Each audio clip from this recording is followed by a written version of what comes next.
Yes, alright mga minamahal, Alicia nyo, nagbabalik muli para sa ating panibagong video. So ngayon nga po, abay, talaga nga namang matindi.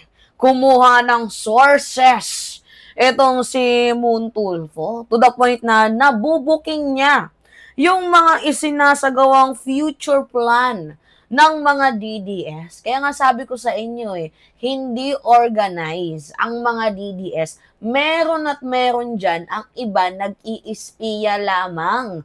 Katulad nito, may ibinuking si Moon Tulfo.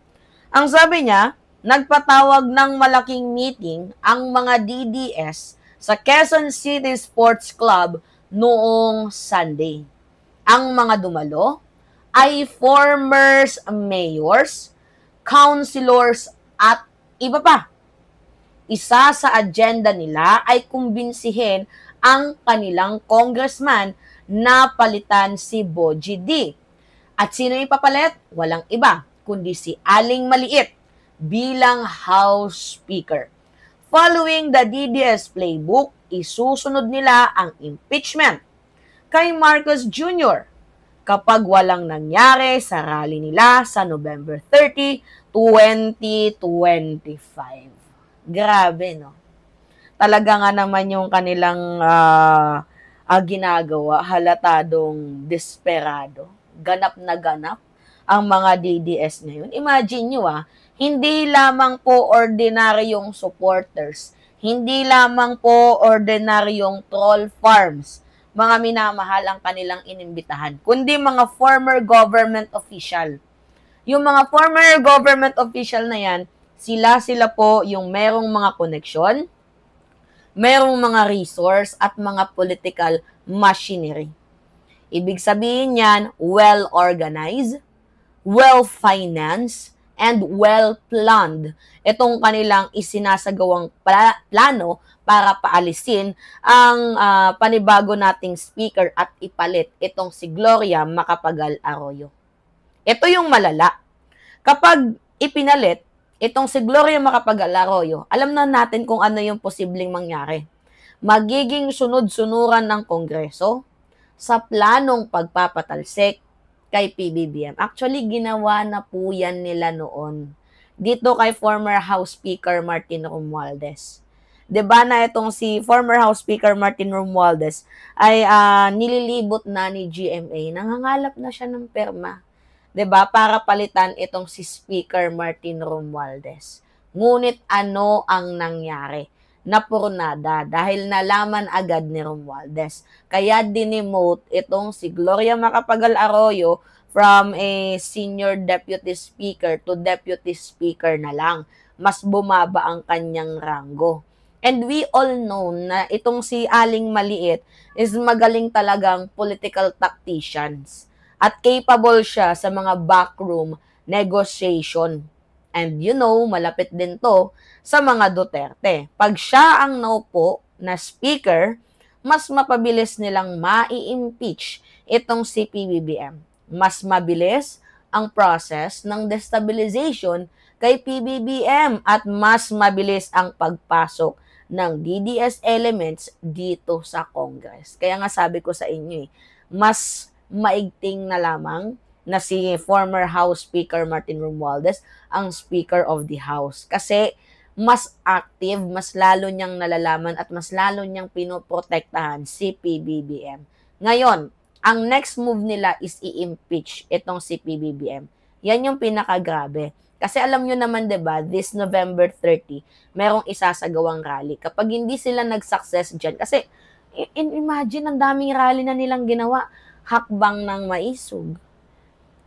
Nag-rally pa ang INC. Pangalawang rally na ito nila ngayong taon. 'Di ba? Kung hindi sila magtatagumpay, mga minamahal, sa ginagawa nilang rally, kung hindi magpipik ang public momentum nila, kung hindi sila makakabuo ng pressure, yung plan B nila, yung target, which is sobrang linaw na i-impeach itong si PBBM. So, kahit gaano kalinaw na walang basihan, mga minamahal, na yung ekonomiya ng bansa natin ay bumababa. Syempre, 'di ba, kapag i-impeach mo yung presidente, dapat may mga grounds ka, 'di ba? gagawan nila ng paraan talaga para pabagsakin si PBBM. Wala naman tayong economic crisis, 'di ba? Wala namang problema. Stable naman ang ating ekonomiya, maganda naman yung direction ng ating ekonomiya. Kahit walang dahilan silang makikita, gagawan sila ng paraan para mapatalsik lamang si President Bongbong Marcos. You know what? Itong kanilang kinikilos is very desperate move. 'Di ba? Nagrally na nga sila, ginawa na nila lahat, pero ano yung nangyari? At the end of the day, hindi pa din sila naging successful. Mas gusto nilang divisive ang politics sa bansang Pilipinas. Kaya nga sabi ko sa inyo, yung mga Duterte, kapag gusto nyo ng stable na government, si PBBM piliin nyo. Kapag gusto nyo ng conflict, yung mga Duterte. Kapag gusto nyo ng instability, Duterte. Gulo, Duterte. Kapag gusto nyo ng magandang reputation, magandang kalakad ng ekonomiya, walang iba si PBBM. Kasi yung mga DDS kilala talaga sa pagiging divisive. 'Di ba? Wini-weaponize nila yung power tripper sila.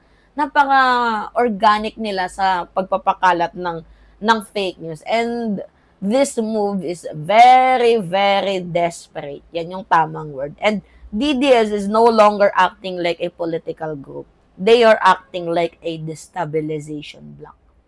Pansinin ninyo, bakit gusto nilang paalisin itong si PBBM?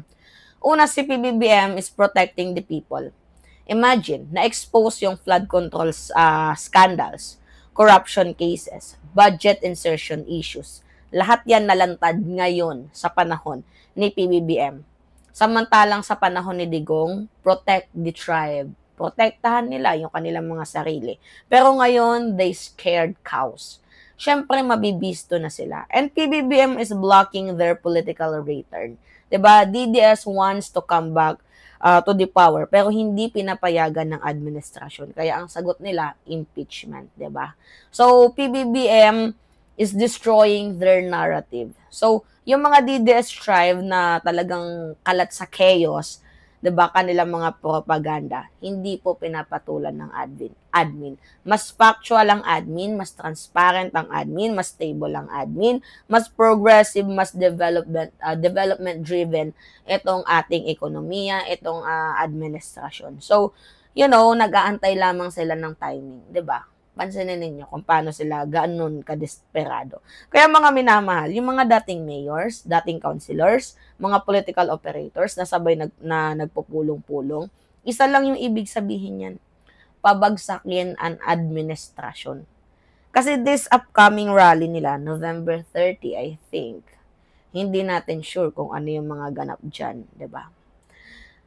Isa lang yung nakikita ko, pag hindi sila nakakuha ng power momentum, pag hindi sila nakakuha ng power, 'di ba? Pag hindi sila nakakuha ng lakas dito sa ating presidente na mapabagsak nila, ang sagot nila is sabotage, destabilization, kudeta, 'di ba? Tangkaing magkodeta dito nga po sa ating demokrasya. At itong pasabog ni Montulfo, mga minamahal, is not chismis. Talagang nakikita at nahalata na din po yan. And si Montulfo, hindi naman po yan trolls. Si Montulfo, hindi naman siya DDS at mas lalong hindi siya Marcos loyalist. Kaya kapag siya naglabas ng info, hindi ko naman sinasabi na 100% lahat, pero mayroong pinanggagalingan. Tulfo has a very huge connection. Tulfo has a informants, and Tulfo has a political access. Kung sinabi niyang may meeting, kung sinabi niyang may plano, kung sinabi niyang may agenda, kung sinabi niyang yung speaker natin ganito, planong impeach si PBBM, may specific timeline, then we should take it seriously. This is intelligence level, mga minamahal, not a Facebook chismis. So, DDS wants chaos. DDS, 'di ba, mga minamahal, DDS is also fear, 'di ba? Sa mga eksenang hanash. So, they cannot openly dito sa kanilang mga secret na ginagawa, sa kanilang mga agenda na ginagawa. So, they do secret meeting, political infiltration, house manipulation, impeachment plots, coordinated rallies, destabilization network. Kitang-kita naman natin, lahat ng yan ginagawa nila, 'di ba? So, this is not a normal democracy. This is a cover political operation. Kaya mga kababayan, hindi lang to simpleng pulong. Hindi lang din to simpleng movement or simpleng rally or political noise. Ito ay tangkang pag-agaw sa kapangyarihan sa nakaupong administrasyon. And for that, I want to say thank you for exposing these meetings, Ramon Tulfo. Magaling ka nga talagang intel, 'di ba? Tandaan niyo mga DDS, hindi tanga ang taong bayan at hindi nabubudol ang taong bayan at hindi nyo mapapatalsik si PBBM sa pamamagitan ng power grabbing. Alright, anyway, pahingi lang ako ng comments, likes, and share.